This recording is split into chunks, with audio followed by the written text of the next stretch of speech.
Hello, everyone, and welcome back to the Lightbringers podcast for the first time today. We definitely haven't had any technical difficulties, and everything is absolutely perfectly good and well. Otherwise, we're going to be interviewing today some awesome folks over from the Snow Crows who have... I've got to live up to the last intro I did, haven't I? I've got to really live up to it. It was an amazing feat of awesomeness as they defeated... the first time ever, the CM mode of the Ceres, or Temple of Thebe, sorry, strike. Was it over a week ago? Was it a week ago now? It was like last week. It was last week. Pretty much.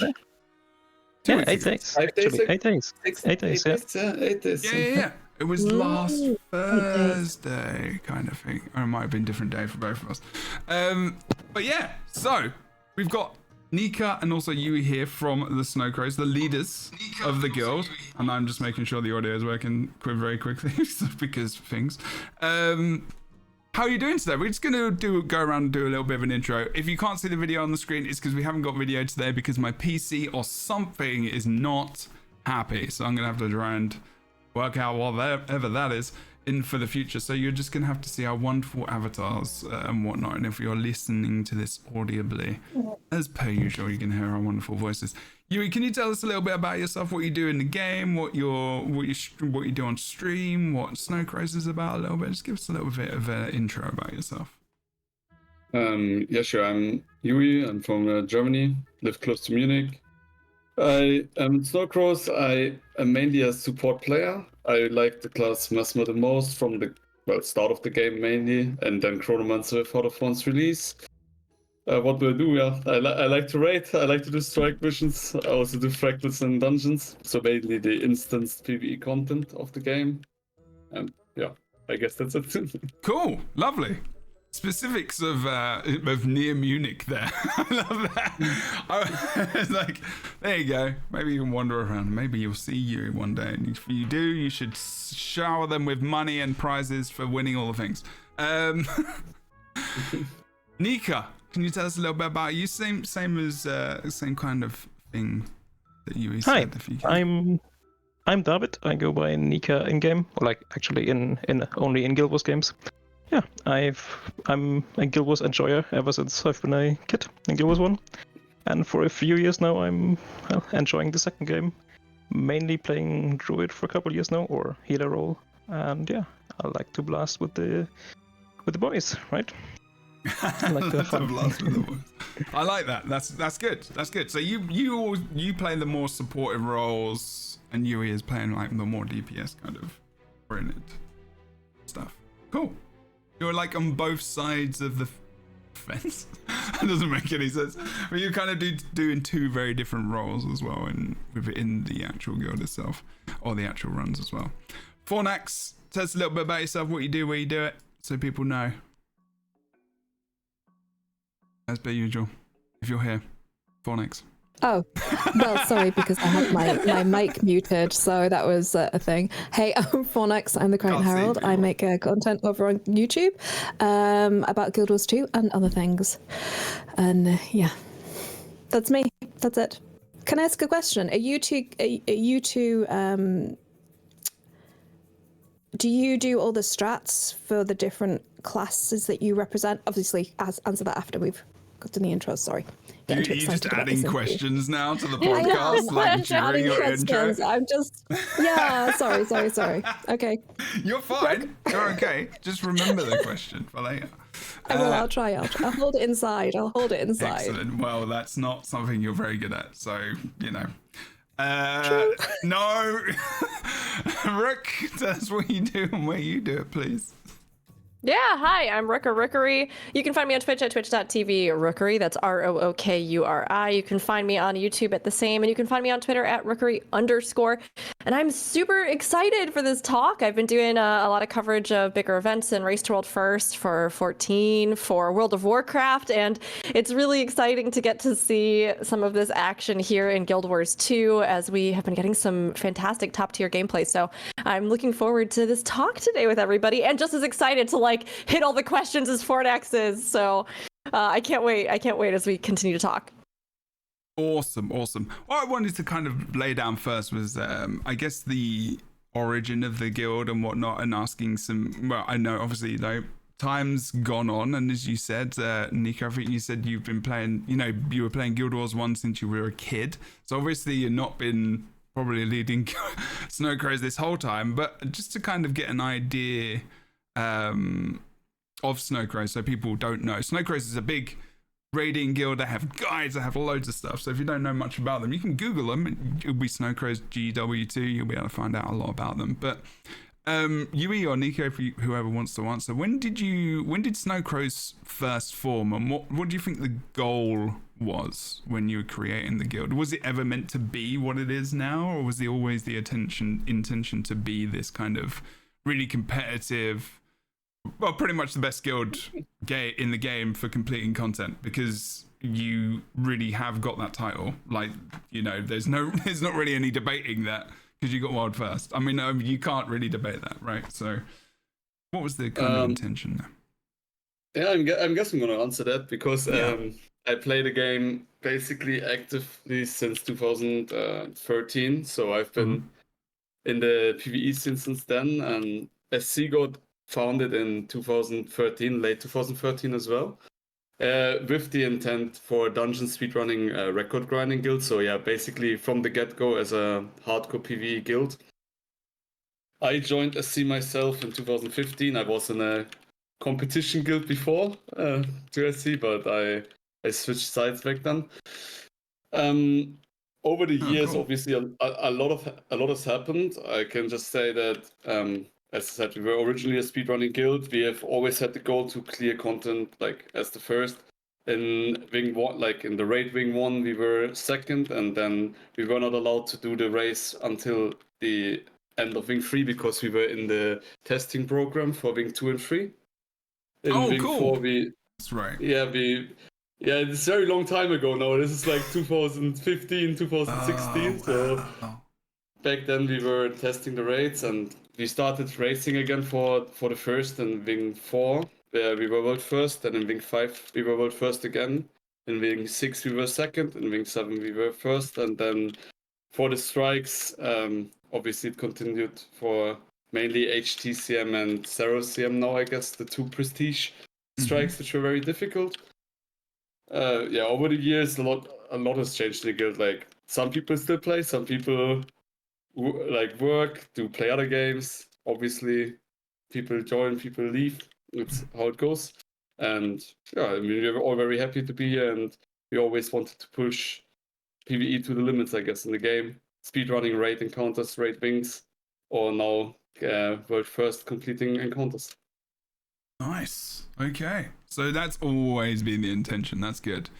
So, and do you think, so most people would say you're pretty influential in how, like, people, I guess, even play the game, because you've got a website, you've got all this content, you've got so many people coming together to, like, create content. Is that something you intended to do as well, or is it something that just kind of came up as things kind of went along? Like, what made you decide to want to stream the actual attempts at first? Just to kind of rally everyone around you, or just for, like, interest? Because like you were saying earlier, you don't, other than the world first, you haven't really done a lot of content. You got stuff on your YouTube channel, but you weren't, like, streaming a lot.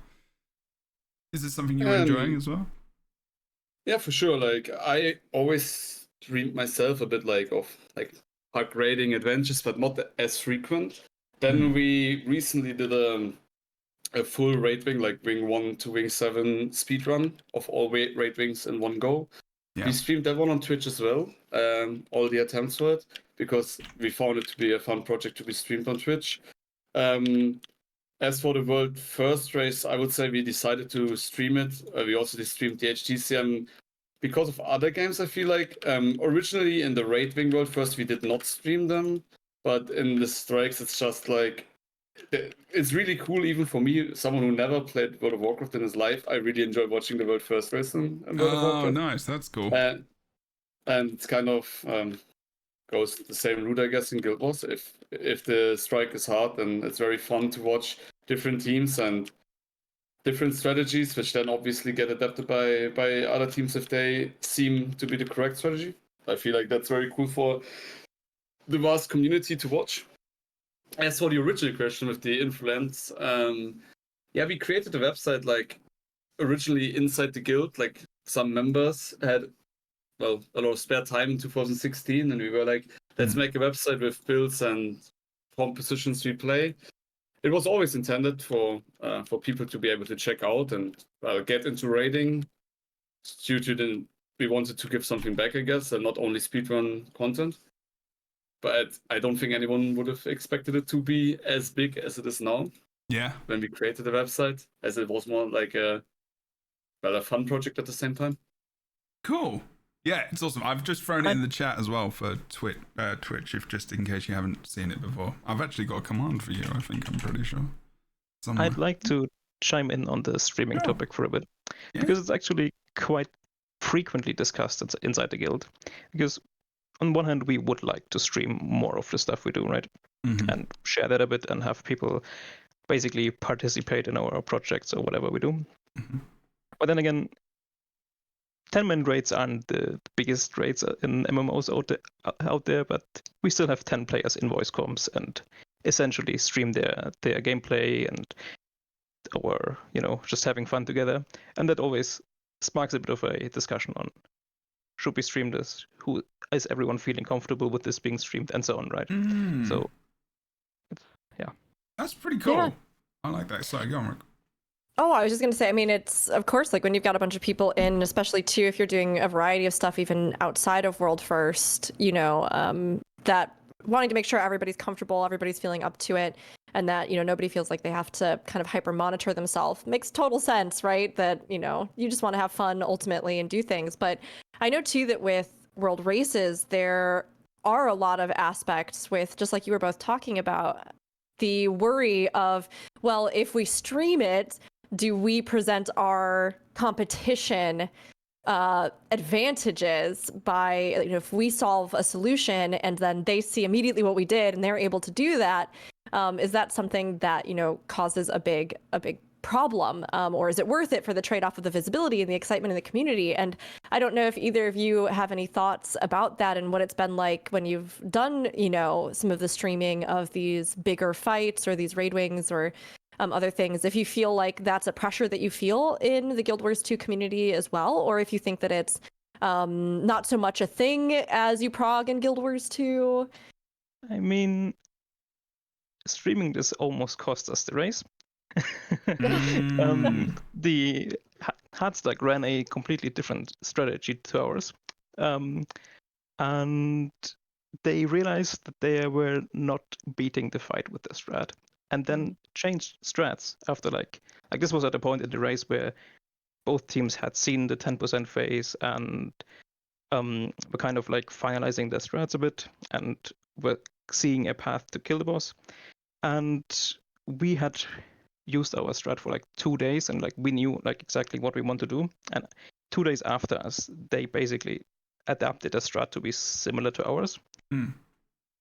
And then we kind of threw and they caught up. And on those final days, they reached 1% a bit too often, right? So you could say, yeah, there is an element of that. However, I do think events like these happen so rarely in Guild Wars that it's definitely worth it to stream it and just celebrate it. And I mean, the community reception to the whole thing with, Reddit threads and several Discords discussing everything and just gives us so much visibility that, and maybe also ain't it the kind of visibility to be like, oh, there's, hard content. There might be a niche for this in this game, which is what we all want, right? That I think it's absolutely worth to stream this kind of content and say, well, if we lose because of it, then we played bad, unlucky. There was a comment in chat, as long as you don't watch the other stream during your pulls. Is that something that you dealt with in your team? You can say it, but I mean, we're kind of we like to think we're kind of, it's just mostly messing about. But like that is the thing, right? Like you're gonna have there might be like because you've got such a tight race at the top. I mean, you guys, how long were you on 1% for? Yeah, I would add also to the thing Nika said before. If you now look at this race or the race before, like where Hardstack was, I would say, like the closest competition in both races. Yeah. Of course, like sure, in this race they adapted our strategy and beat it then with the same strategy we used with some minor tweaks.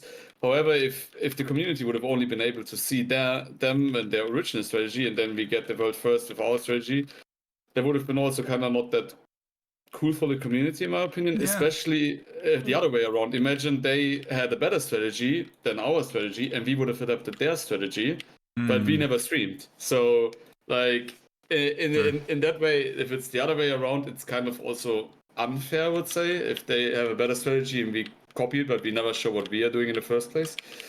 And to the second question, the 1%, I think we reached 1%. 2 days before we killed the boss. I think 0.8%, then 0.5%. I remember tweeting that out. I'll probably be able to find it. It was it was like you were down to like 0.25%, like progress wise, and I just remember you all saying like it was. I was at work, bear in mind, but this is Pacific time, and I think it was like 2 or 3 or 4 p.m. and I was like, these guys are still going, and they're in Germany. It's like 2 or 3 a.m. or something ridiculous, and I'm just like, well, how many hours were you streaming a day doing that? Well, like 8 or so, or something ridiculous. I think in total, I have my stream view. I can just look at it. I think that's interesting. Let's see. Some short days with like 6 to 7 hours, and some long days with 11 to 12. Short days for 6 or 7 hours. Overall, we streamed for 85 hours. There are breaks in there, but if you think 85 hours over 10 days, so that's at least 6 hours of pulls a day, I would say. I mean, so that's 60 hours. That's okay. I approve of that healthiness. Jebro approves of this message. That's okay. That's good. No, I mean, like, you know, it was March 3rd. I tweeted that you had it down to 3%. So that was off that week, and I think I was tweeting. I think it went. Yeah. It was a bit unfortunate. We had 10%. You go ahead. We had 10%, right? On the one day, like the last pool was 10%. We just wanted to see the face, and we were like, okay, this is actually still difficult. Then we had 7%. Basically, the same pool ended at 7%. On the next day, we went to go to 3. On the next day, we went to 0.8, and then on the next day, we went to 0.5. And then on the day after, we killed it. I think that was. Yeah. That was it. Because you kept getting updated, and then you had the log in the pin chat as well. So it was kind of cool to just have the log and then watch the stream and have all these different sources, and then the hard stuck stream and other people talking about it and Reddit. It was like kind of cool to have all these things just up while talking about it. It was really. I wasn't really into the last ones much, and I have some thoughts about raids and stuff in general anyway, but like, this was just really entertaining. It was specifically watching your stream, I think, for me, because I think it was just more about the game and the thoughts behind the strats and everything else, and like the chat and the community generally. Everything with Snowcrows was just, it was pretty inviting. Everyone's pretty cool. It was a good place to be. So just as a little bit of a props to you guys in the kind of communities that you foster, I was very impressed with that. So good job. I really appreciate that kind of thing. A lot of people do. Okay. So true. Yeah, that kind of thing is very important. I have a really good question. I might leave this till later. It's just more of like kind of a general raid question, but let's go on to the kind of CM stuff. We've all got some questions around here as well. I do want to start with this specific question though. When you know there is like a new raid or a strike coming out that might be. With the raids, I mean, obviously there was just the wild first anyway, but you're not really sure if there's strikes going to be difficult or not. This is something that Rook mentioned last week, as I remember, or the week before.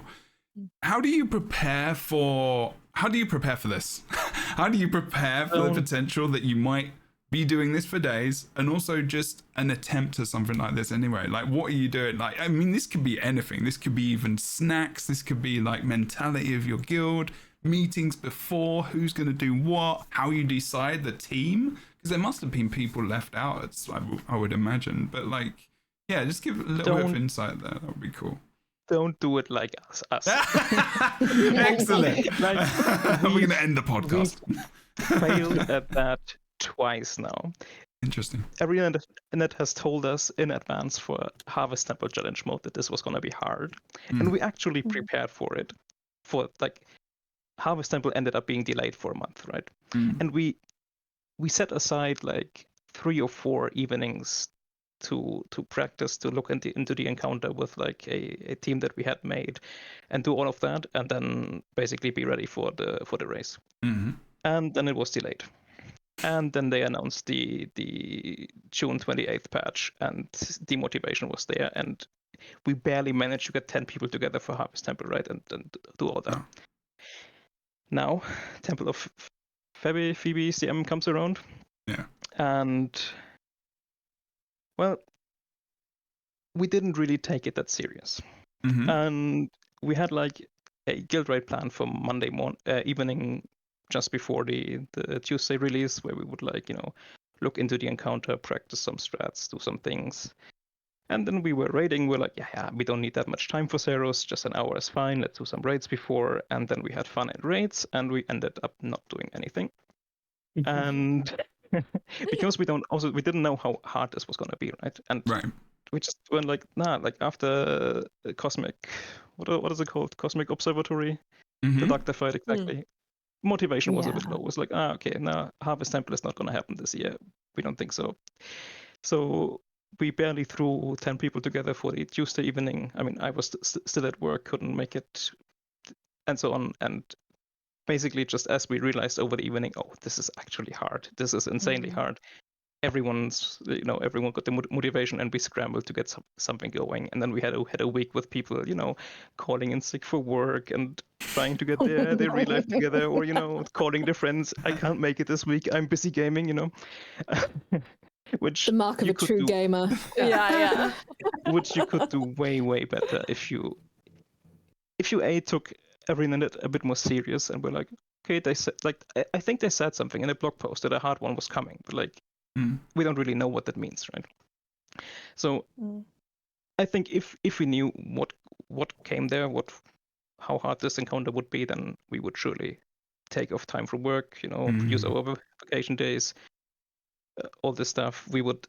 I would certainly plan almost a whole week of just doing this encounter normal mode, because there's so much you can not learn strategy-wise in the normal mode, but like just dealing with the encounters, just playing the enhanced mechanics already on the normal mode, learning how to dodge these big spreads and these things. You can prepare lots of things there, but if you don't take it serious, you can't do this, right? And I think the most general thing on how you can prepare for this is play other games, do progression in other games, right? And play, I don't know, practice playing long hours. Because I mean, we don't do that in Guild Wars 2, right?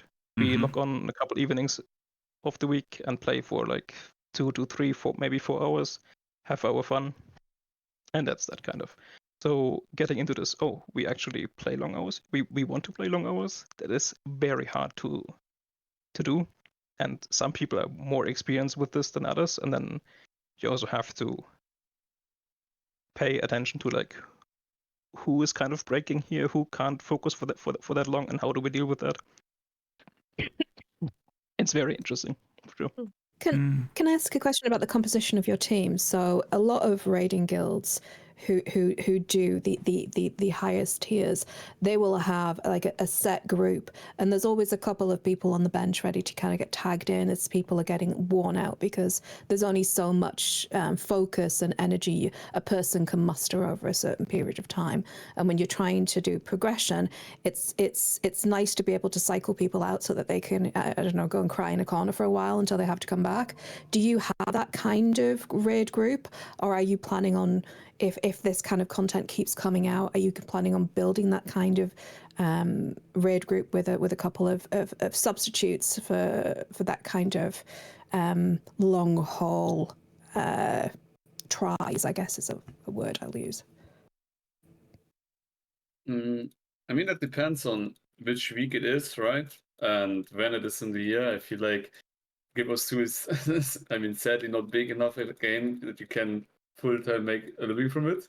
So if you can't get a vacation day, then you can't join something that takes 60 hours in 8 days, for example. It's very draining after all as well. And I feel like we just have people sign up, and the next time ArenaNet says beforehand that it's gonna be difficult, we take it serious, because it happened 2 times, and 2 times we were like, yeah, but the strike before wasn't that difficult. We kind of didn't talk about that. ArenaNet did not say that one was difficult, and then we can plan the time a bit more in advance. That would definitely be helpful, I think. Does that mean you kind of just go? There's just going to be an assumption. I mean, because otherwise, if they don't tell you, is there just an assumption that the future ones would be potentially difficult? I don't know. I mean, I think we hope great, right?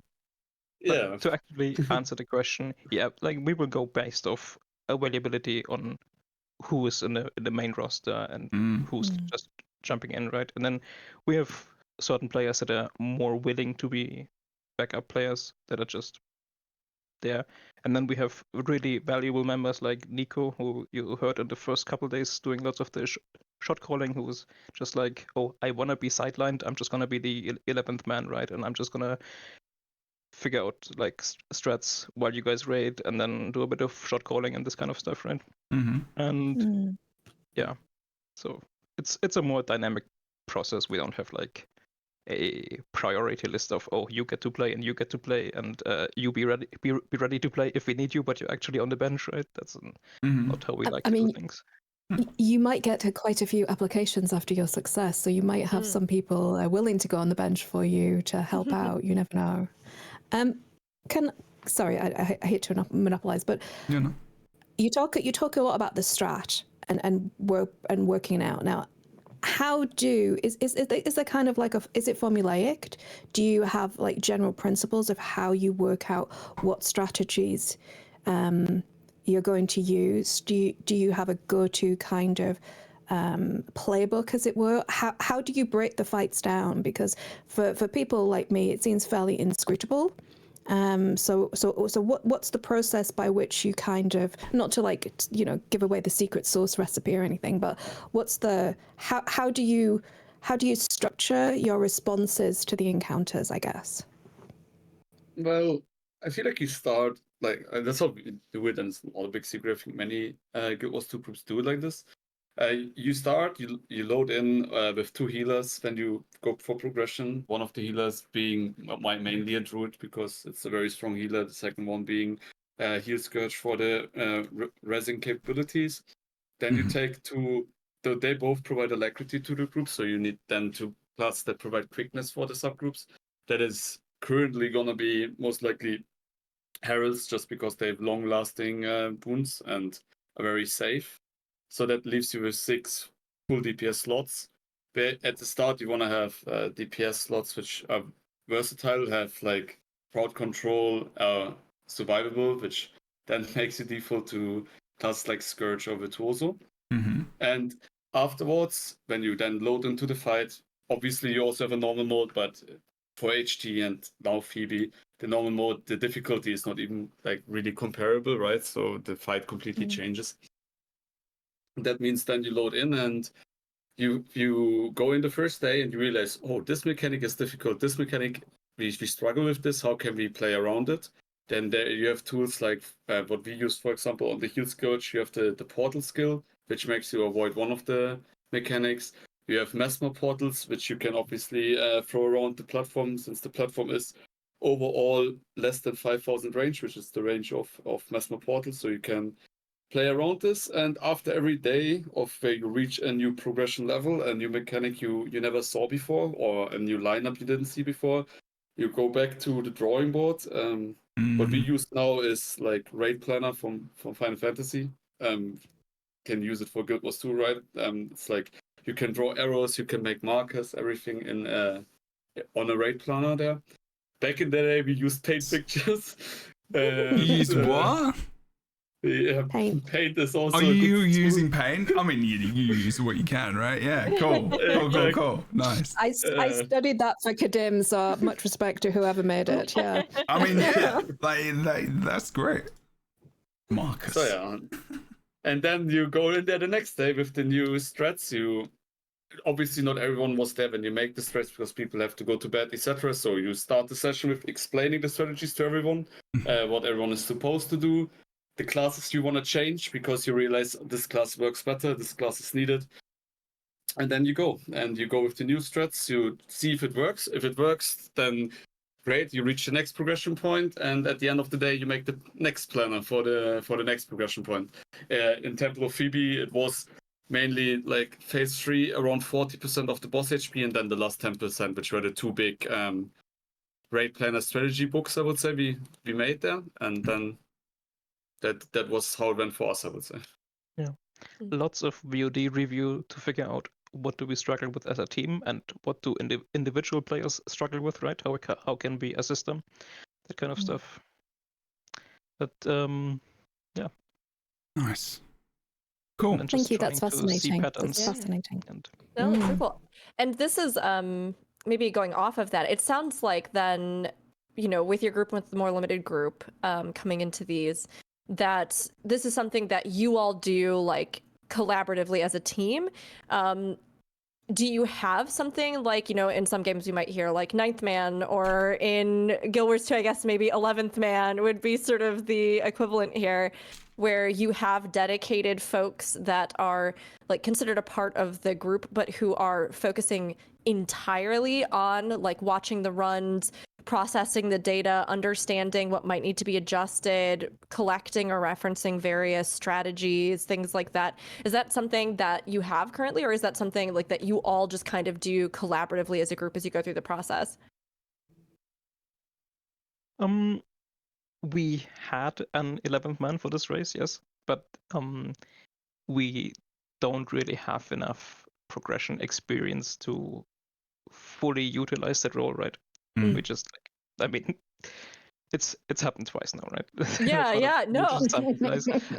But yeah, like we usually have like open talks where just everyone that is present like talks about their ideas or their understandings, and we do these things mostly together. Like in this case, we mostly used Nico for actually mapping out the encounter. Like he spent the first few days basically writing down the order of mechanics that would happen, and like try to see if it's just a big script or if it's like if certain things are reoccurring at certain times and so on, just to like so we can figure out what's actually coming next, right? Until like after 5 days, you have the fight so ingrained into your brain that you know what's coming next. But that really helps to see where exactly we might need a portal today or this, right? Just have it mapped out. That was very good of him, what he did there. And then also use his sheet that he made to actually short call us through there for the first couple of days. So we could actually fairly consistently see new proc points and make a bit more bring the boss down a couple more percent, right? Over time. So and we weren't confused and running around, what's happening next.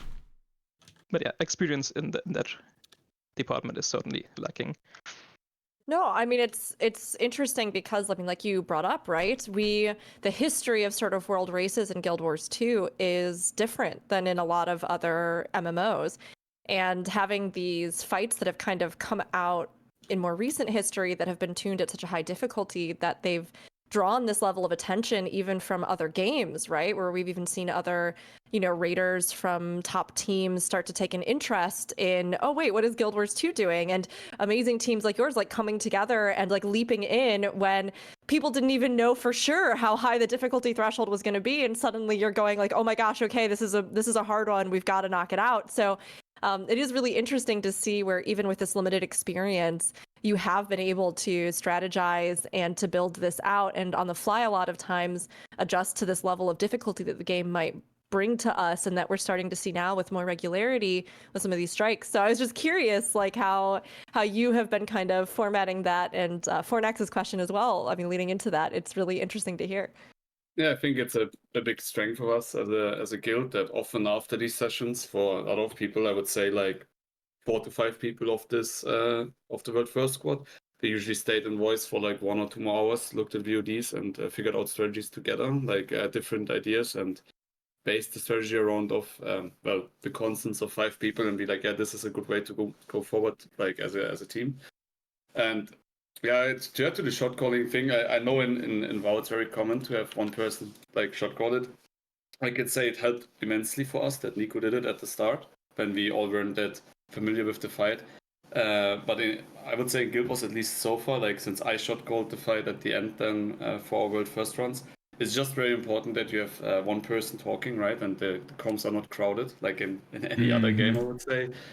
And everyone follows the calls, but at least if you play the game since a very long time and you can play while talking, then you can definitely also like shot call as one of the persons in the roster, I would say, in Guild Wars.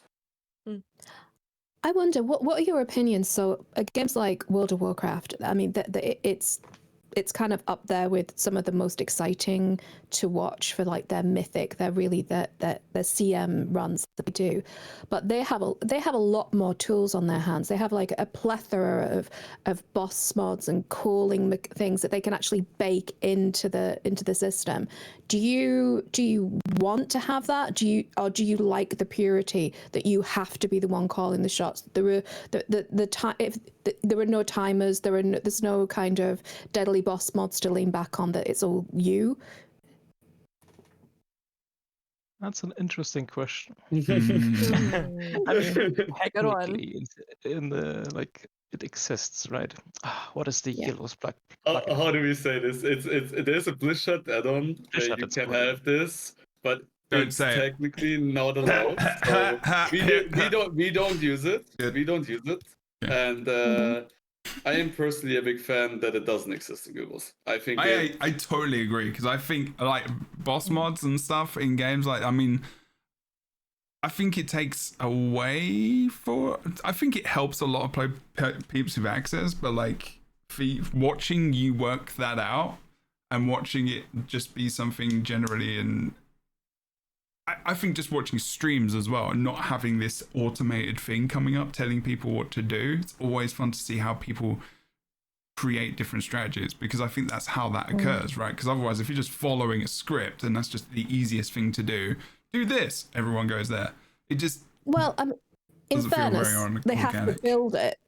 They have to build it. So it's the top tier raiders who work out the strategies, who program these bots for nabs like me who stand in the fire and die, I must admit. But I was just wondering your opinion on it, because I think that some of the most interesting things about Guild Wars is the fact that it's seen as one of the least skilled games, but it is without doubt the most skilled game, because you can't really outmatch this content with gear, because the gear is capped. It's all about skill. It's all about organization, and because there is no real kind of indie system for making mods, it's all on the players' backs, and I think it's fascinating. And I hats off to you guys. It's extraordinary what you've managed to pull off, and I have nothing but respect. But I just wondered what your opinion was on people using these mods, and you guys kind of being like pure player-driven, strat-driven, group-driven victories, I guess. Well, I can only say it as the person who was calling the fight. I had a lot of fun calling the fight because the people in the team listened to the calls, and we didn't really crowd the comms at the end. And it is also fun if you see that everyone follows, and but you see that your strat works off and you memorize the strat in your head and call it. These add-ons are a huge help to people, obviously. I, as I said already, I do like that it's not allowed in Guild Wars. I mean, it exists, but it's gray zone, and that's why we don't use it. But I don't know how my job viewed it, because my voice was definitely crumbling on the 10th day. But I mean, I'm a fan. I think there are a few things to this. Like, first of all, how crucial is having add-ons, right? I mean, Zero CM is a hard fight for sure, but like, it's not that complex, right? And if you have something like way more complex, then at some point you run into the maybe we need add-ons to even clear this, right? Maybe we need to know where we're going. You guys already seen us struggle with the greens mechanic quite a bit, which, to be fair, I think is bugged. Those greens are sometimes showing these cool little indicators from my Trin challenge mode, where the green tells you whether it's full, has too many people or too few people in there, with like little markers and swirlies. They sometimes show up but don't really work on this encounter, and basically figuring out who had to go in which green and which green had to go where, and like that was one of the... Can you explain that mechanic a little bit for folks at home? Because like watching it we understand, but like, I don't think there'll be a lot of people who are just interested in this who don't know what the mechanic is, so that would be helpful. So we had 3 green circles spawn in on a player. It was random of which of the 10 player got a green, but 3 of them spawned. And they, after 5 seconds, each green needed to have 3 people standing in each green, and they couldn't be overlapped. You could only be in one green, otherwise you would be dead. And the complexity is because of the randomness on which player gets the green, and you wanting to like you can't really pre-position. I mean, we ended up pre-positioning in a certain way, and then basically have a priority system on which players move to which spot, which always happened when Yui was screaming markers. I'll ask more about that in a minute. Yeah, exactly. So that's basically the thing. And yeah, if you have 3 stacks of 3 people and like one person's standing out, and then all 3 of the greens, let's say, appear on the middle stack of players, that they have to fan out, and then maybe too many people think, oh, I need to move there, and that can get very complicated and very easy to wipe, right? Because if you just say, oh, I need one more in my green, and then from both other greens one person moves in, well, then the other 2 greens aren't solved and aren't filled. And so how we ended up solving this is essentially having, as I said, a priority system. You would pre-stack in your little stacks of 3 players, and the lowest priority player also had the stack marker on his head. He would never move. He was glued to that spot and basically showed others, hey, if you are in the arrow green, then you stand on my position, or if you want to be in the arrow green, and so on. And then the second priority only moved if they themselves had a green circle, and the stack player, the first player. Because, I mean, then there are 2 greens and the other person never moves, right? So they had to move the green to a stack that didn't have a green. And the third one was the one most likely to move whenever they had a green and there was a second on the stack. They would go, if their stack had no green and some other player with a green came into the stack, they would move to replace the missing player in the other one. And so we basically didn't communicate it by saying, oh, hard marker needs one more player, or arrow marker needs a green or something. We just purely communicated of visuals of players seeing, oh, there's a green moving from there to there, or from here to here. So everyone knew instantly what they have to do based on what they observed with the 3 greens when what was happening there. So that's kind of, yeah, that's the way we did it. Hyper situational awareness. Well, he's constantly changing, so it's more about the reactions at the time as well with the planned. You can only plan so much, I guess, which is always cool. Interesting. Exactly. And that's obviously the best situation where a add-on would come in and would tell everyone, oh, like give you a little pop-up on your screen, you move to hard, right? And I don't, like, Flishheart can't do that, right? That only the very sophisticated bow add-ons can do that, I think, or could do that before they changed things this year. I am not really paying attention there. Yeah. Cool. Okay. Is there anything else you want to add to that? You don't have to. I'm just. Yeah, I mean, I'm pretty sure Nika explained the strategy very in depth. Yeah. Good. Can Can I ask what the most challenging, what was the most difficult mechanic for you to overcome of this encounter? That changed throughout the fight. Okay, like at the start, obviously there was the big point after day 2 or 3 when they fixed the HP to be 130 million again. They also fixed the green circles, the mechanic Nika explained right now. Before the fix, you could just stack the greens. Like you could stand on top of each other with at least 2 of them, and they wouldn't kill the people. So we played that way different because we thought, okay, you can just stack them. We just move as a unit. So after the fix of the green mechanic, I would say the green mechanic was the hardest mechanic to figure out for at least 1 or 2 days. And then the hardest part is just the healing check in the last 10%, plus the additional mechanic going on, like spread mechanic, green mechanic in the last 10%. All the mechanics were kind of equally difficult in the last 10%. It was more like if one person failed to dodge the spread mechanic in the last 10%, plus the healing check on top of that going on, that would instantly have the run be over. I remember. It was a combination of the two, I would say, because the healing check itself wasn't completely difficult, but combined with the other aspect going on, it was very difficult. So if you have like these difficult parts of the raid, of the strike, how do you kind of resolve that? Because there were moments where, I mean, you were obviously gonna get, whether or not the word is stressed or whatever, like during the actual strike itself. How do you resolve these kinds of things within together as a guild and doing these strikes? Like if people aren't focused, or if people might not be performing to whatever level you want them to perform to, etc., like how do you kind of recover from that as like a team, if that makes sense?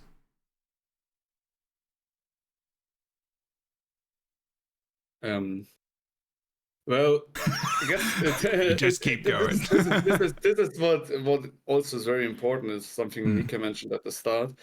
Everyone can play for a certain amount of time, and that differs depending on multiple aspects of what games did you play before, how long can you stay focused as a person. Everyone needs a break at some point, be that after 2 hours, after 3 hours, 4 hours. That again depends on the person. So it's very important that as a person you also just speak up when you need the break, because, for example, the commander, the raid lead doesn't know that you need a break. If he doesn't need a break, he's just gonna say, let's keep lasting, right? So you need to have that kind of respect to each other to like speak up if you need a break. Or like what we had as well, on top of people needing breaks, is we just had a scheduled break, or like a long break after the initial 4 hours for like more than 30 minutes, where you can make food or go outside or whatever you need to refocus yourself.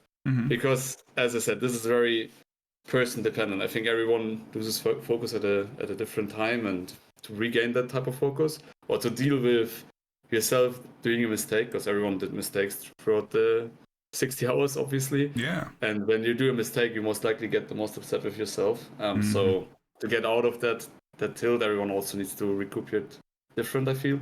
So you just kind of need to figure out yourself how is the way for yourself to refocus, to get out of the tilt.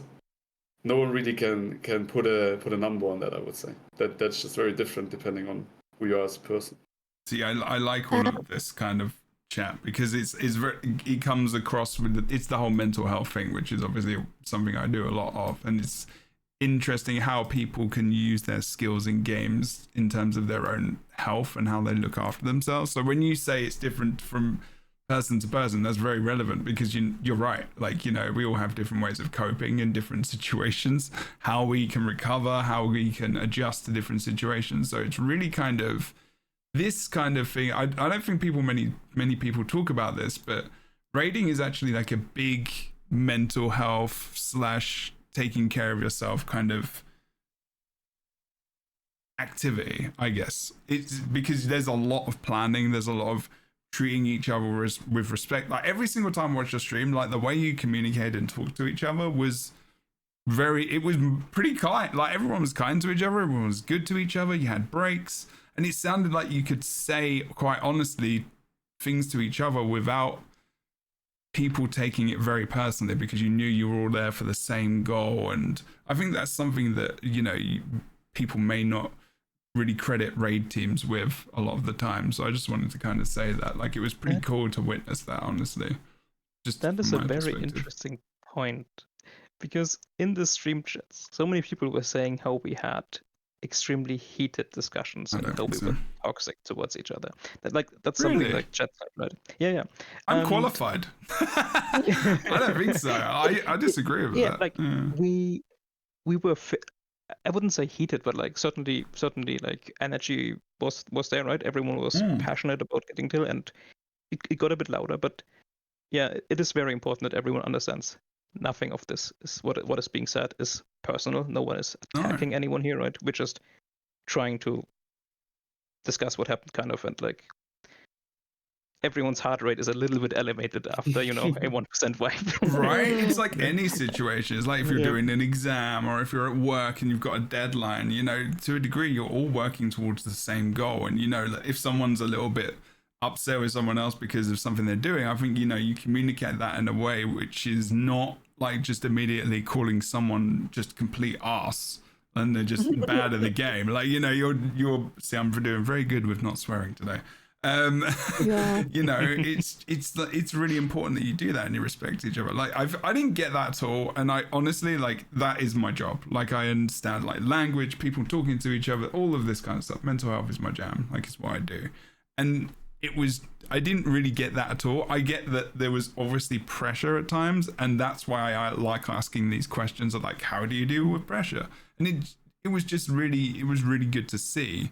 And I can see the kind of differences between different teams and how they did that. And I think that's actually one of the reasons why you are so good, because of how you treat each other and how you talk to each other and how you treat each of these experiences, and also just respecting each other's time and that kind of thing. So I think it's a credit to your guild, and I appreciate it. I know, and probably most people do, but yeah, I wouldn't listen to that too much. Like, I don't think a lot of people maybe understand what it's like to be in that position, maybe as well in a game.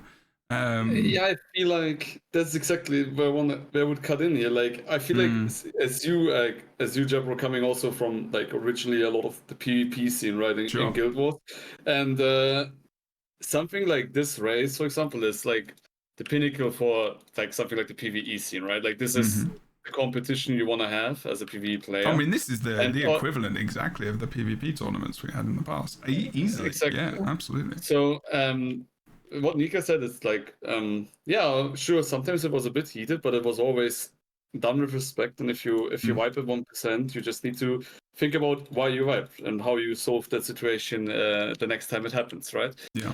You ultimately, as you said, we're all working to the same goal, and I think everyone in the team knew it was never personal, and just heated but constructive, because in the end, as a competitive player, or like in any competitive game, you need to work out what went wrong, and the most important thing is that you work towards the same goal. And yeah, that's kind of how I view it.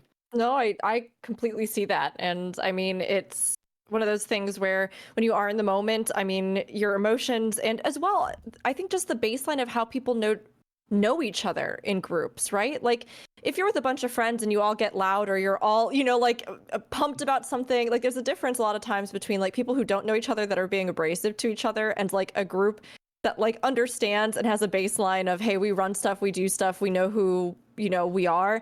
And like the way that those kinds of communications might happen will kind of vary from group to group and have different dynamics. And, you know, in a high intensity thing like this also carries like a different dynamic with it. But I mean, thinking about like the big emotions, thinking about the big feelings, how did it feel? And what do you remember from getting that win, when you got the victory, when you realized like we finally brought it home? I mean, different emotions, all of that having carried you to that point. How did it feel?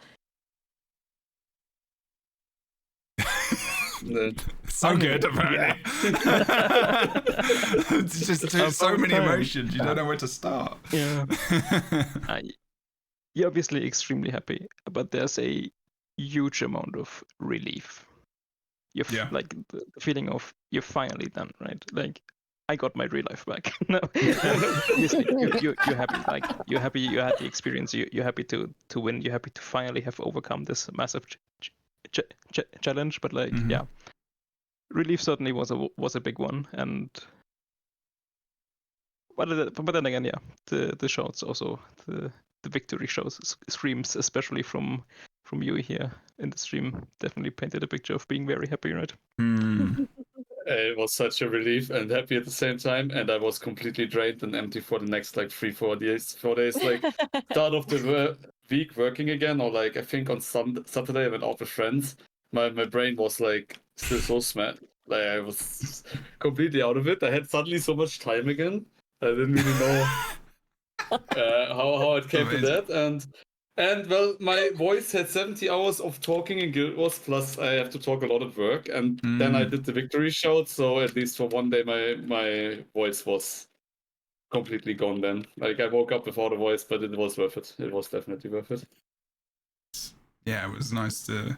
I'm glad I was there for it when it happened, and I think I was at work, like I was in between clients, and there was only like 7 minutes, and you did it in that time. I was so happy.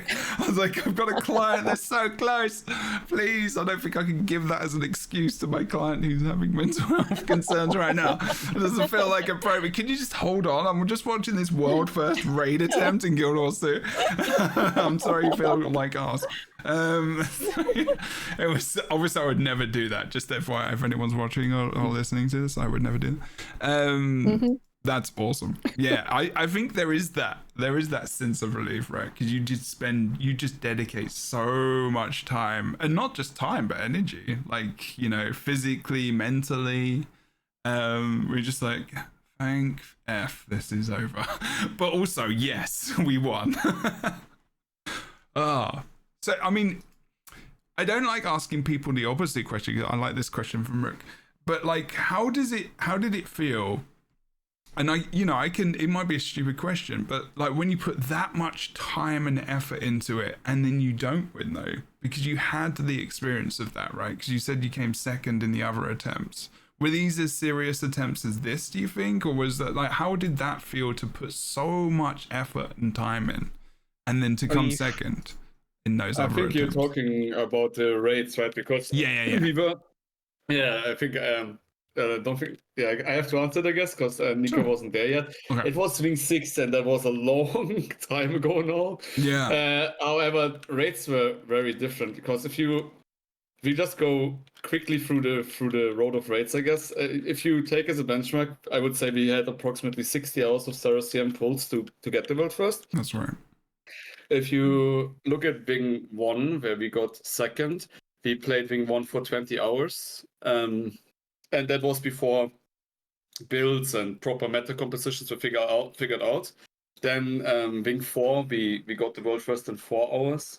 Wing 5 was like 16 hours. And Wing 6, we got second, but we got second after 4.5 hours. And first was like 4 hours 25. It was 5 minutes before us.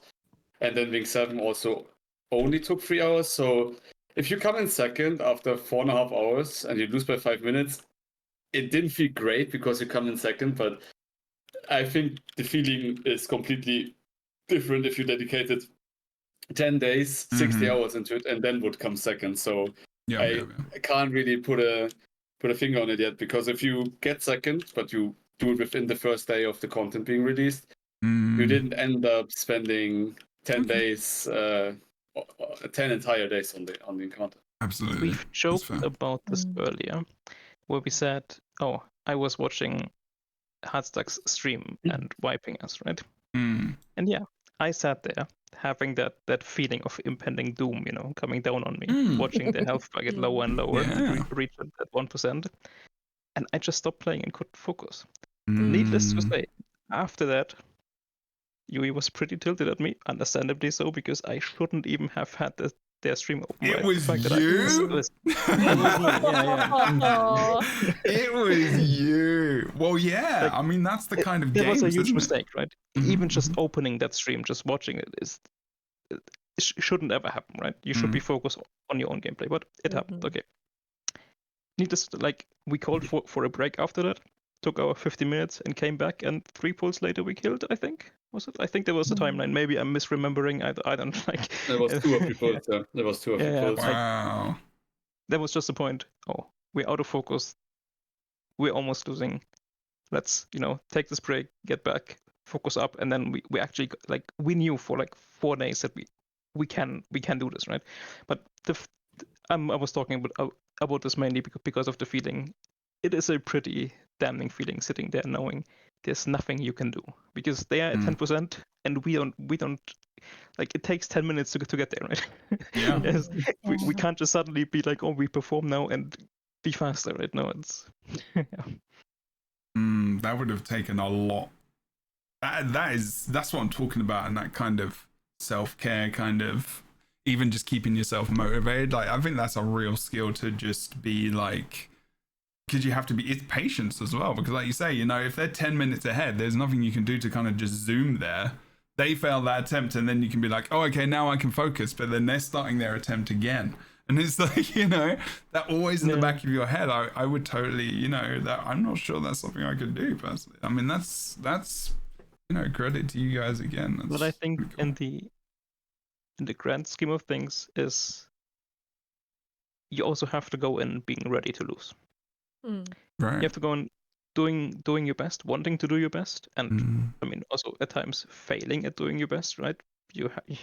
We have to learn from the few experiences we have and basically say, oh, we did this now, and also even though we won now, right? We go out of this and be like, what did we learn for next time? And will next time happen? I mean, we don't know, right? Like big question with Guild Wars 2, but what can we learn from this? What can we improve?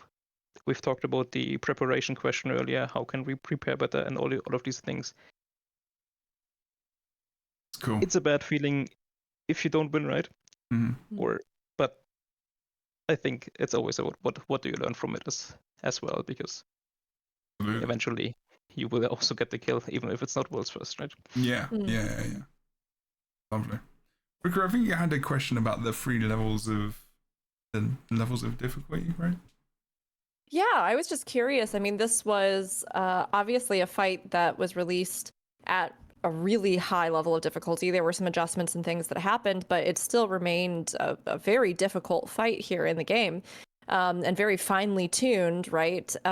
So obviously they announced that they won't be nerfing the original version and like replacing it, but rather that they're going to be introducing this kind of normal tier or middle tier, I guess you could say, to the difficulty, so that you can still play it as it was when all of you cleared it, and get the special title for it, but that now this will be a fight that's been introduced here into the game that will technically have 3 difficulties here in sort of modern Guild Wars 2.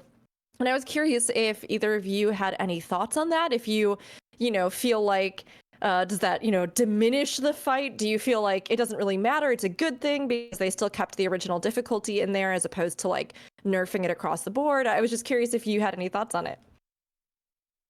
I mean, I'm a very big fan of this. Like, we all know, obviously, that was not the goal when they released the CM, right? Like, they had the bugged HP, etc. But realizing that this is actually possible to be cleared on 130 million, just being extremely difficulty, based on like streams that Aiden obviously followed, like both our stream and the Hardstack stream, I would assume, and then keeping it in the game for future raid groups who just were like, this is the hardest thing in the game. I want to go to this challenge. I want to spend time doing it, get a special title for it. I just like everything ArenaNet did there. Like, listen to the community, make a normal CM, which is easier, so more people can like do it, and also a broader range of players can still clear Temple of Phoebe CM, and then just make a hell mode, I guess, or however they're gonna name it. I think that's a great thing. While it probably wasn't intended at the start, I mean, I'm very sure it wasn't intended. They probably just wanted to do a CM. Realizing that there's the possibility of creating a CM while keeping a hell mode, yeah, I think that's just great. Awesome. Can I ask a question related to this? So No. this God Sorry. damn it. Yes, you can. Sorry, that was the other word I was meant to say. I didn't mean to say no. Yes, of course you can.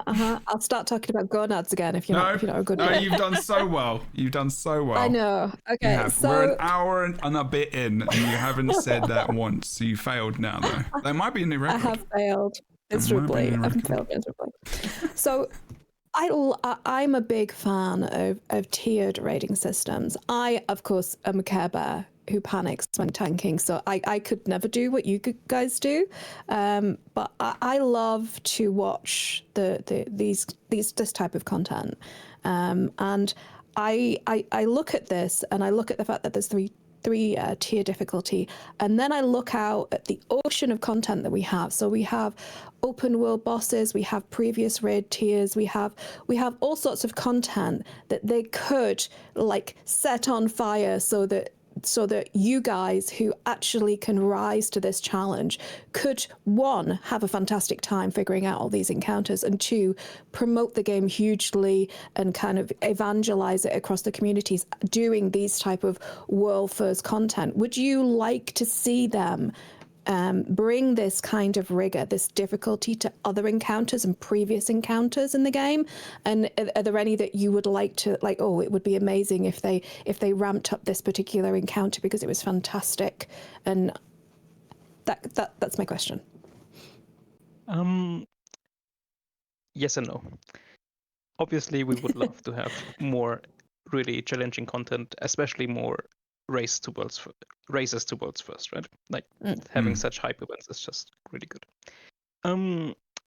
I would love for them to go a similar path in future releases. However, I am uncertain how successful it would be to turn encounters that are already in the game into such into difficult content. If it's a story boss, like say, I mean, let's not talk about Scythan, right? But like say Balthazar or something, then I can imagine it because it only exists as a story boss currently, and then you can kind of build mechanics onto them. But if you say, let's take a raid boss like Well Guardian, we have, when did he come out? 2016.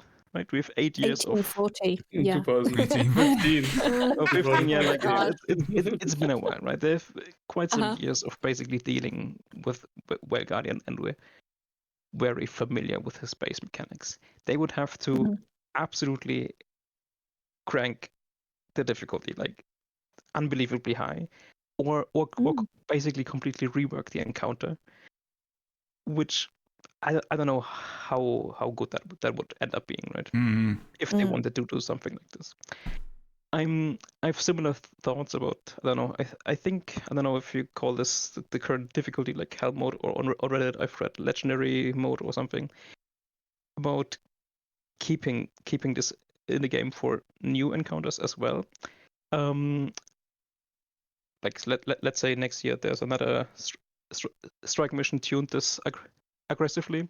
I'm also thinking, would it be good to only release the legendary mode and nerf it later, or have all 3 tiers of difficulty release together, and everyone in the game that is like hyped up about the race can basically play the difficulty that they're getting the fun out of, right? Yeah. And kind of live through this event together as a community.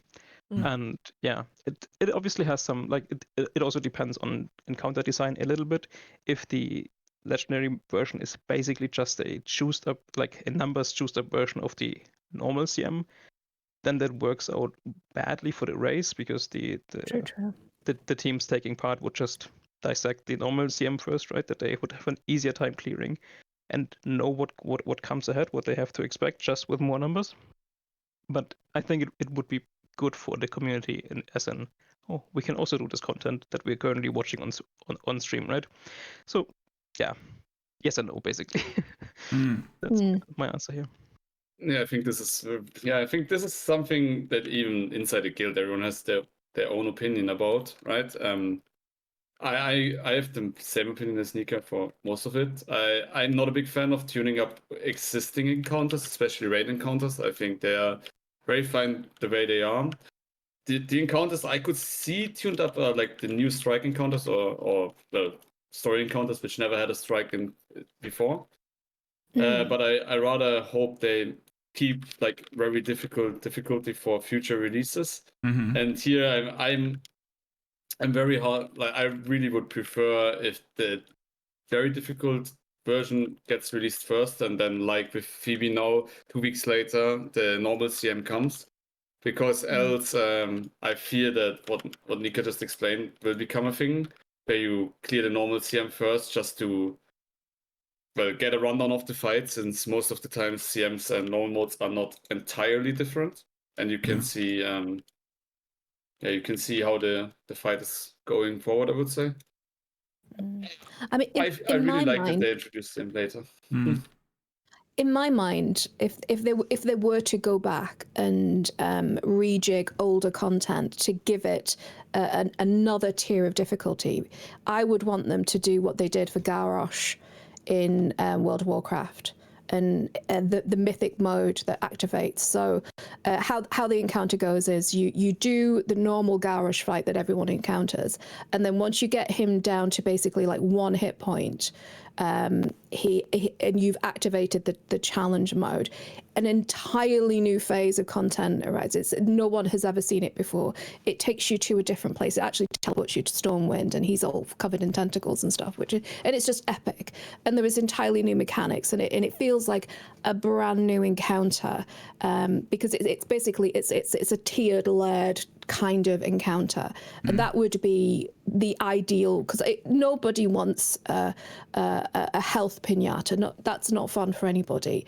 And it's the challenging, it's the spectacle, it's the challenging mechanics, it's the pulling together and working it out, which is where the fun for the raiders is, and where the fun for viewers is as well. And I mean, I would love to see that, and I guess I'm thinking, suggesting this and kind of like putting my thoughts out into the universe like Daddy, I Want a Pony, because I know that there is limited resources that they have, and building on top of existing content and having like, they could make a big thing of it with like the season of hell, and then they could put some like veneer lore over it, and then these bosses coming back to life with more difficulty, and then, you know, great loot and great titles and great spectacle and kudos and, you know, wine, women and song for the winners, etc. I liked that idea.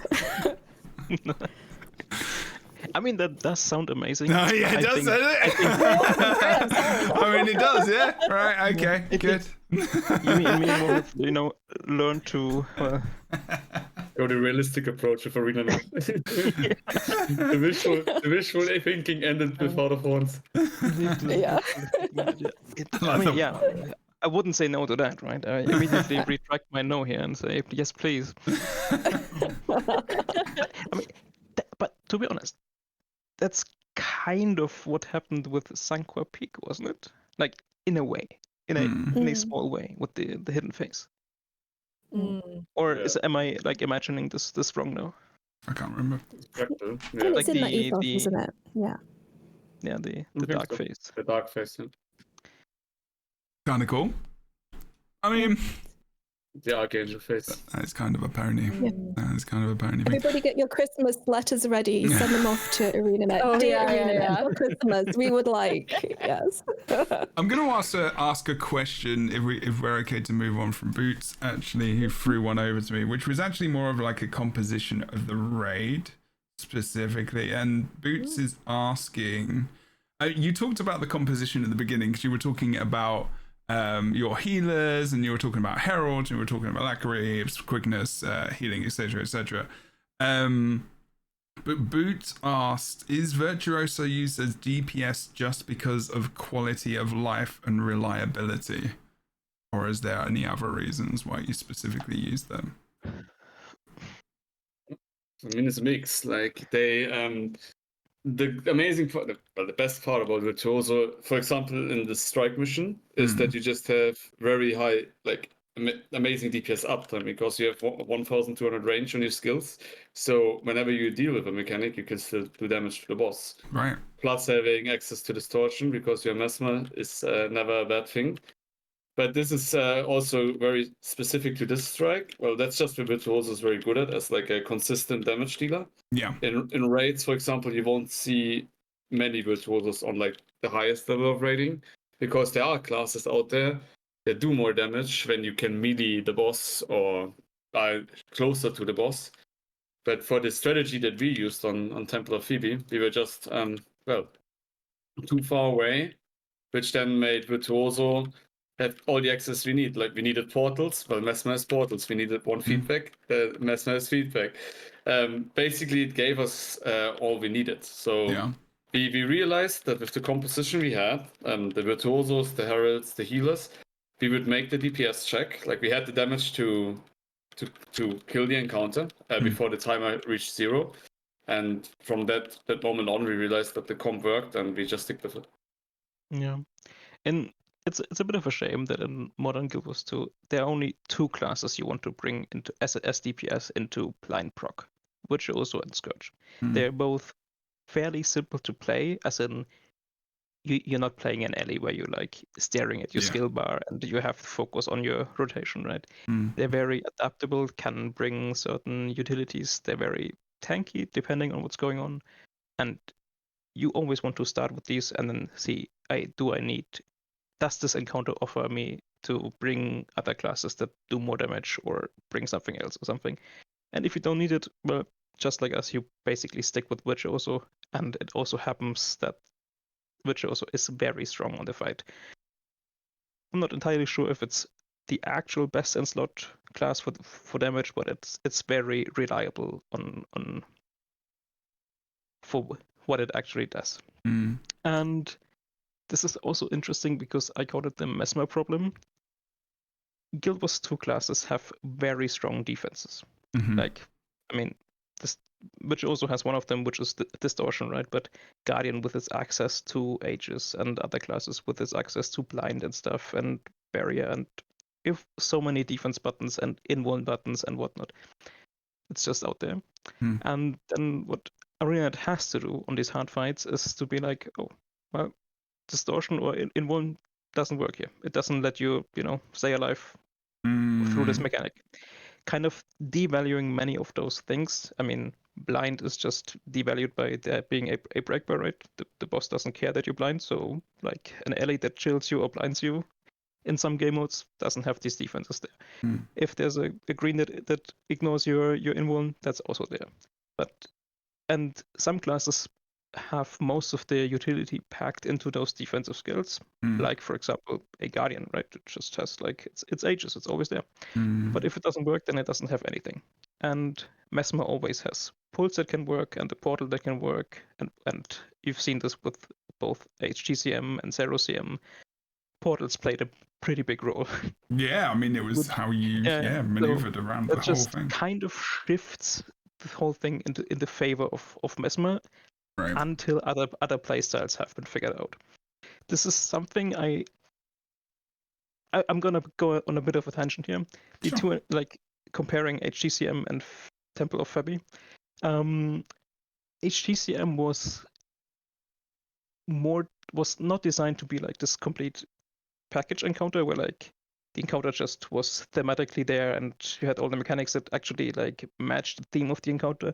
You just had the dragons and a couple greens and reds and something thrown together.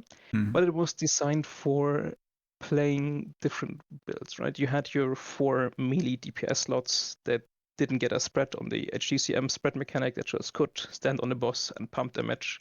And then you had your range DPS that had to go green, and you had your kiters that had to bring the red pools away, and these kind of things were there.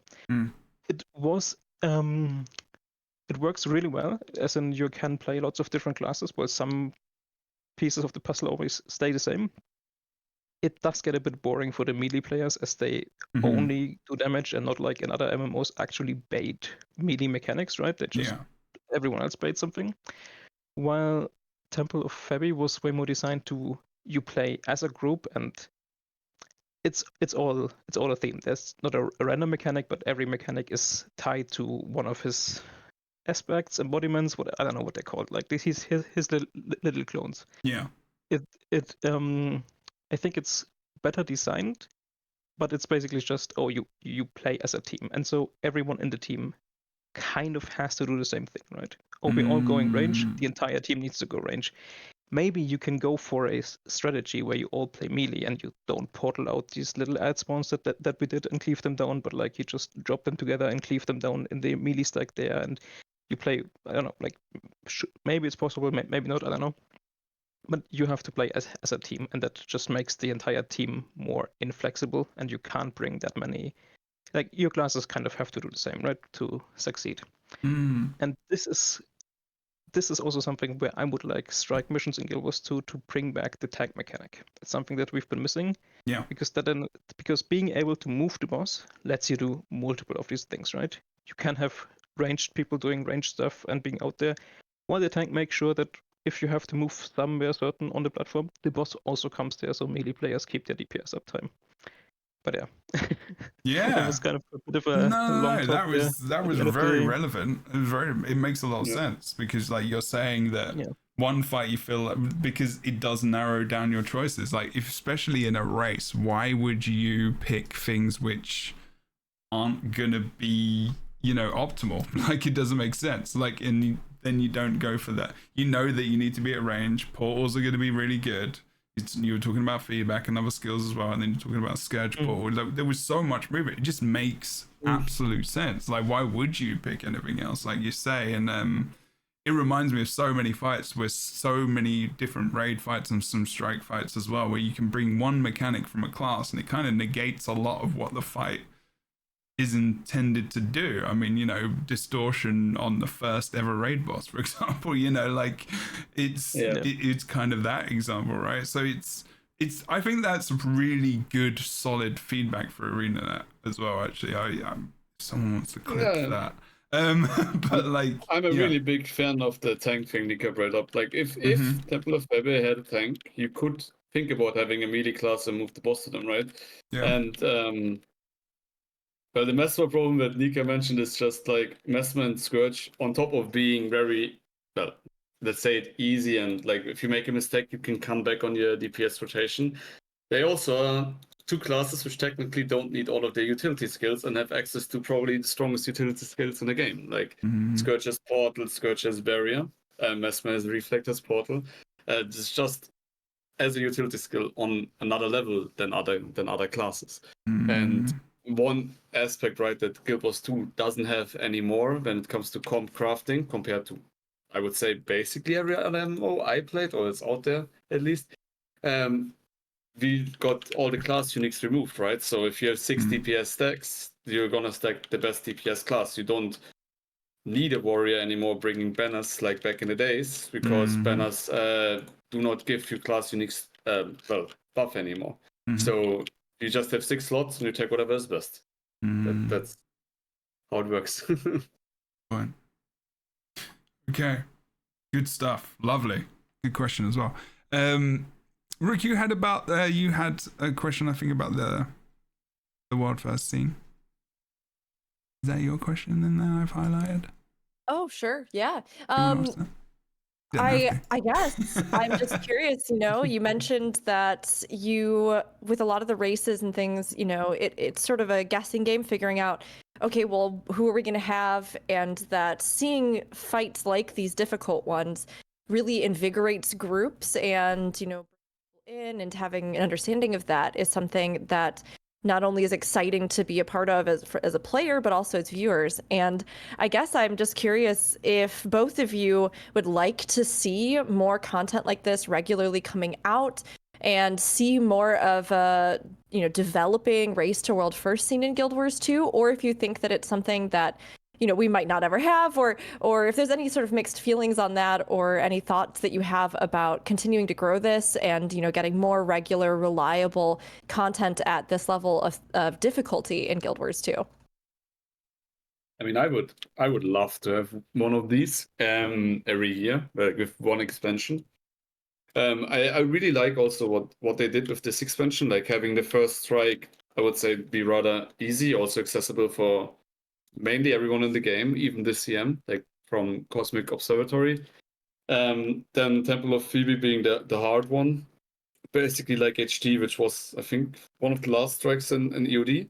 So if you have one of these races every year, I think that would be great for Guild Wars and also great for us as a player, especially if we know before it's going to be hard, we can schedule around it. What I would personally even like more if an expansion has 3 strike bosses instead of 2, kind of like the easy one CO and COCM, and then the hard one Temple Phoebe and Temple of Phoebe CM, something in between, like along the lines of KO CM from EOD in the difficulty, a bit still hard, but easier than HT.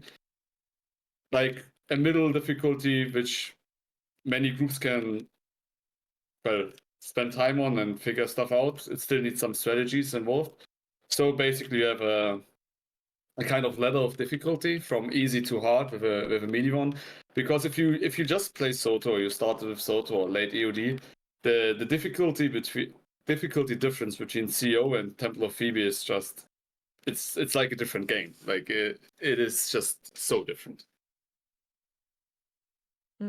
Anything that helps the progression scene of Guild Wars 2 is something I welcome. I loved seeing all these HGCM discords pop up right after Harvest Temple came out. Like, what are they called now? Void Launch or something? Like, just these communities forming around these encounters, having, like, progging this together, making statics and all these things, right? So, absolutely, if that, like, I mean, in any case, I would love more difficult content, right? But anything that helps grow these kind of scenes and spark this kind of let's go do this, we can do this attitude in Guild Wars, I would like to see it. And I would also like to see more teams getting competitive in the races, right? I know there's some amazing teams out there. I think they're mostly like held back a bit by their schedules and not being able to adapt to that as much on the fly as we were able to this race. So would love to see them come in and like have more guilds in there. And yeah. Awesome. Did you have anything else to add there, Rick, to that, or No. should I go? Okay. Well, then I have just a random question I haven't put on here. Raids or strikes? Raids or strikes? Does it matter? Do you? It matters for sure. It matters. It matters. Go. I would say guild-wide. Like if you would ask the whole of the C here and not Nika and me, the answer would be probably 85% raids, 15% strikes. But luckily, we have the 2 people here who enjoy strikes the most, nearly, I would say. So for me, it's like they're completely different content. Raids is more like into speed running, speed clearing the encounters which have been there for a long time, making records. And strikes is more like the ultimate achievement, or like what you want to do in a strike is still kill the boss. And speedrun is secondary, especially for stuff like the very hard ones or world first. I enjoy both types, both very fun ways of playing the game, but the biggest fun for me would still be like full winging or full clearing the whole raid, I would say. Still slightly above the strikes. Yeah. But yeah. Cool. Yeah, and I don't think there needs to be like I don't think really there's that big of a difference, right? Like at the end of the day, whether you are in a raid or a strike, step into the boss arena and fight the boss, right? The difference being in the raid you have a narrative around it, and once you're done with the boss, you have a straight path or maybe a not so straight path to the next boss. Whilst in a strike mission you exit a portal and go into the next, right? I don't think they need to be that different or need to be seen as that different. It's just whatever content ArenaNet is able to make of like be it raids or strikes. I think I will be happy with going forward as long as it's not Cosmic Observatory. Amazing. That's fair. That's a strike, so That's true. Okay. Well, to be fair, Cosmic Observatory or the Key of Adashim, but Nika, it was a big question. You have to pick raids or strikes. Oh yeah, sorry. You can pick both if you want. Wasn't the question or both? I think I've heard it in there. Yeah. You can read between the lines if you like and pick whichever you would like to. Design an answer that best suits you. It's okay. What I would like to do is ask a few just kind of general questions, if that's okay, as we kind of start to wind down a bit. But you said, I think Nika, you said as well how it was really, really cool to see so many people starting to form communities around these attempts or different bosses or just raids or strikes, etc., etc. Is there any advice that you might have for raiders or anyone getting into who's maybe started the game and wants to get into raiding or strikes? I mean, this is probably something you've both answered a lot of on stream as well, but like just generally here, because people might not check out Twitch too much, and this is probably really good information. What would you recommend people do to get into the scene? This advice doesn't apply to everyone, but regardless of my opinion, what you play online, I think doing it with friends, or like be it real life friends or online friends, is more fun, right? And I also think playing together with people makes you learn anything faster. As I said, like this can be a friend, this can be someone you just met online. Do it together, do it with people, find someone, and just hop into voice and play together. Because if you play together, you will most likely talk about the game and basically share your experiences. And then if you're playing two different classes, you basically learn two classes at the same time, right? Or if you play the same class, you just learn more about that class together. And that's basically just try to find a small community and see what you can do with that. And just play and have fun. I think that's the Love that. That's always the goal when playing games, and also the goal that gets you the furthest, I think, in getting into content quick. Nice. Plus, you don't have to deal with the these toxic KP LFGs, right? Because you have an easier time making your own. That's very true. Really good answer. Yui, is it the same, or are you on the opposite end? I partially agree. I think one small detail to add there, especially coming like from someone who played Lost Ark at release and then stopped playing it again, but you want to make sure that the group of people you play it with and prog it with have the same goals or idea behind it. That mainly goes for strikes, I would say. If you want to be in a group that blindly progresses through the fights or a group that reads guides before, that's a big difference, right? Like if you want to learn everything yourself, even if other people cleared it already, or you want to, well, not learn everything yourself, read up guides. And if you want to read up guides, I would also say, like, go as a group of friends, read up on what is supposed to be the team composition, like what I said, start with 2 healers, 2 quickness, 6 DPS. And there's a lot of really good resources for builds. Well, it's going to be kind of self-promotion, but you can always check out the Snooker's website. You can also read up the starter guides there, like how to get into raiding, how to set up the golem to train your classes. And if you are looking for going into EOD strikes, I know that the Hardstack site has pretty good guides for the EOD strike encounters, which in-depth explain all the mechanics happening there. But as I said, this is only if your group has the goal to clear these encounters with previously reading up on information. If your goal is to not do that, then I would recommend blind progging. Blind progging can be very fun, figuring out the stuff in your group together alone, making strategies alone. Maybe you come up with a different way to fight the encounter than everyone else is in the game. Like that's cool, right? But as I said, like make sure that your group has the same goals and same mindset, and then you're gonna have a great time playing the game together.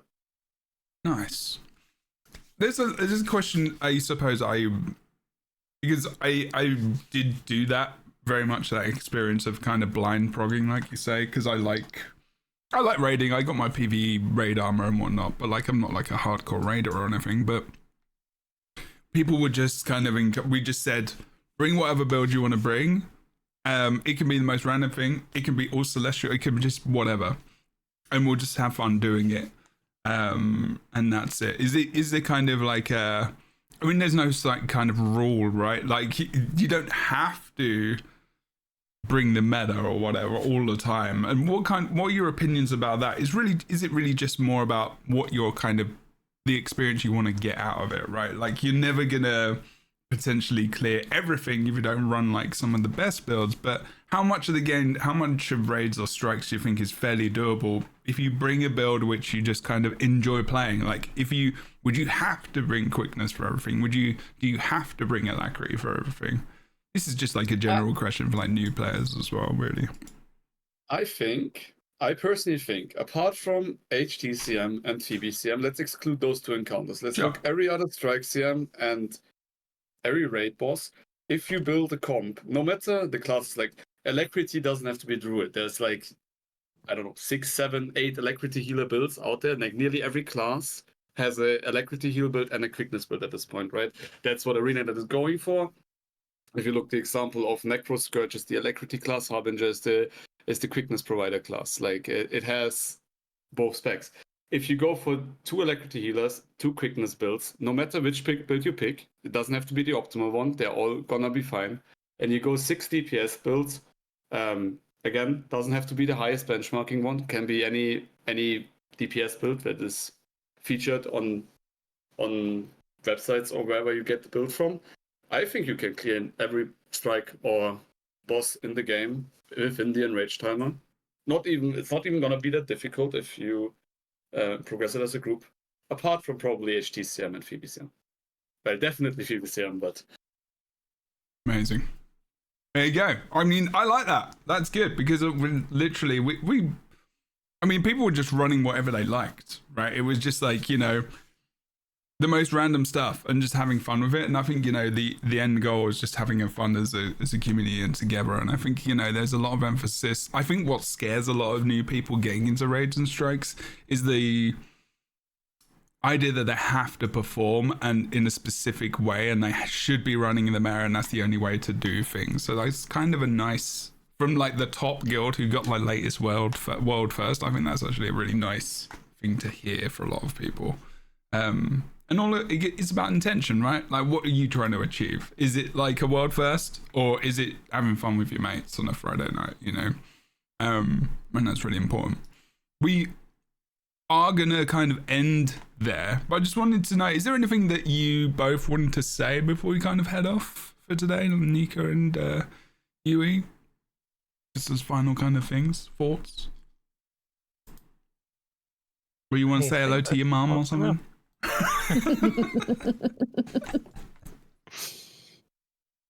Nope, I'm good. You're good.